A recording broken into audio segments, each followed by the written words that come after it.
Hi everybody, if you're back with me today, you are continuing to explore the secret garden with me, and today we're going to read chapter 2.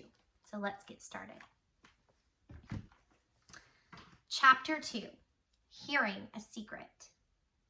When Mary arrived at Misselthwaite Manor, she was shown to a large, gloomy room with portraits of hunters and dogs hanging on the walls. Outside her window, she could see a great stretch of land that seemed to have no trees on it, and looked rather like an endless purple sea. "That is the moor," explained a young housemaid. "Do you like it?"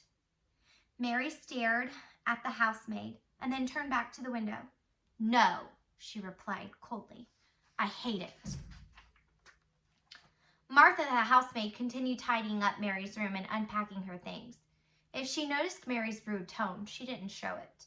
She went on cheerfully polishing the furniture and tending to the fire in the fireplace.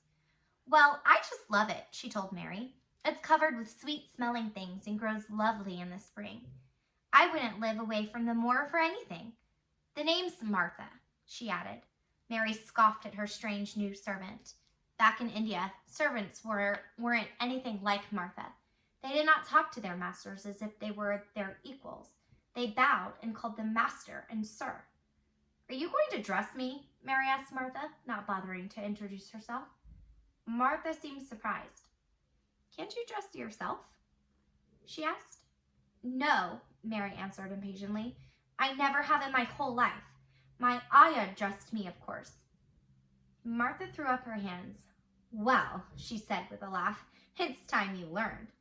Mary grew angry at once. "I will not be laughed at by a servant," she cried. Martha stared at Mary in disbelief. The poor girl, she thought. No father, no mother, no brothers or sisters. She must be so lonely. Martha didn't know what it was to be lonely. She had 12 brothers and sisters. She decided to ignore Mary's rude behavior. Hopefully, Martha thought, she would become friendlier in time. Martha poured out Mary some tea and began to talk about her brothers and sisters, especially about her younger brother, Dickon. Although Mary was in a foul mood and pretended not to listen, she couldn't help but smile at Martha's funny stories. Martha said that Dickon was one of the friendliest, happy people she knew. He knew how to make friends with the animals of the moor. Dickon had even befriended a wild pony, and now the pony followed Dickon around wherever he went. Mary thought she might like to see that. She'd never seen a boy who made friends with animals. Soon, she was listening very closely to Martha and even laughing out loud at times. When Martha was finished cleaning Mary's room, she told Mary to go off to play. "But who will go with me?" Mary asked. "You'll go by yourself," Martha answered. "You'll have to learn how to play by yourself, like Dickon. That's how he made friends with that pony. He's even made friends with the sheep and birds on the moor. That Dickon!"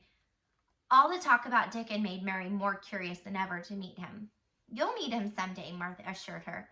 She helped Mary put on her coat and hat and showed her to the door. "If you go around that way," Martha said, "you'll find the gardens. There are lots of flowers in the summertime, but it's pretty dead now." She hesitated for a second. "One of the gardens is locked up, so you won't be able to see it. No one has seen it in 10 years. "Why?" Mary asked. Martha bit her lip, wondering if she should tell Mary about the locked garden.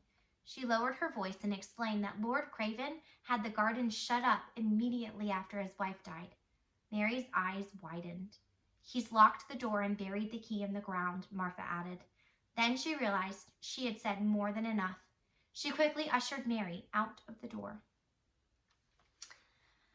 That was chapter 2, and so far we have met our main character, Mary, and we've met 2 more characters, Mrs. Medlock, who brought Mary to Misselthwaite Manor, and then we've also met Mary's new maid, Martha. Mary and Martha seem very different from each other. I wonder if they'll become friends. Martha has many brothers and sisters, but one of the siblings that she mentioned most was Dickon. Dickon plays a big role in this story, and I want you to pay attention as we continue to read. In what way does he change Martha? I hope you'll join me next time for chapter 3 of The Secret Garden.